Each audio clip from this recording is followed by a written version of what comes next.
Breaking చూస్తున్నాం. ఏడాది కాలం ఎదురు చూసాం, ఎంతో భరించాం, అయినా వచ్చిన మార్పులేవీ లేవు. ప్రశ్నిస్తే కేసులు, ప్రాజెక్టులపై చిన్న చూపు.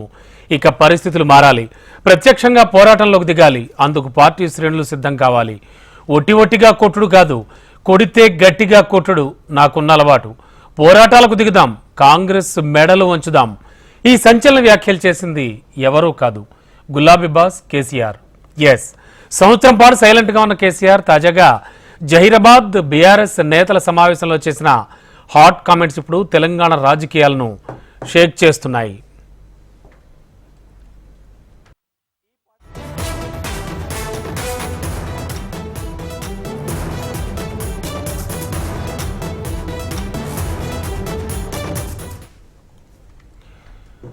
ఇన్నాళ్లు రాష్ట్రంలో ప్రజా సమస్యలపై ప్రత్యక్షంగా స్పందించని కేసీఆర్ ఇవాళ గళమెత్తారు.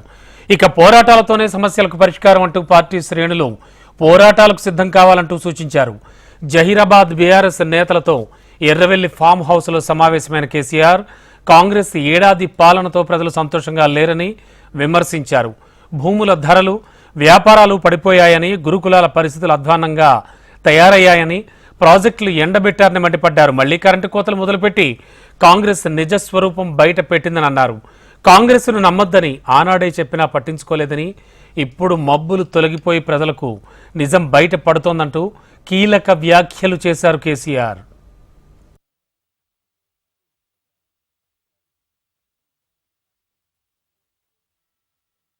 అప్పుడప్పుడు ఏమైతుంది, కొన్ని దుష్ట దినాలు వస్తాయి, చెడు గడియలు వస్తాయి. మనోళ్ళు కూడా అలవోకగా ఓట్లేసారు. మీరు గొప్పలే, మీరు మాణిక్యరావుని గెలిపించారు. కొన్ని నియోజకవర్గాలలో అత్యాశకు పోయి నేను చెప్పినా కూడా అప్పుడు మంది మాటలు పట్టుకొని మారమానం పోతే మళ్ళీ వరకు ఇల్లు కాలిపోతారు.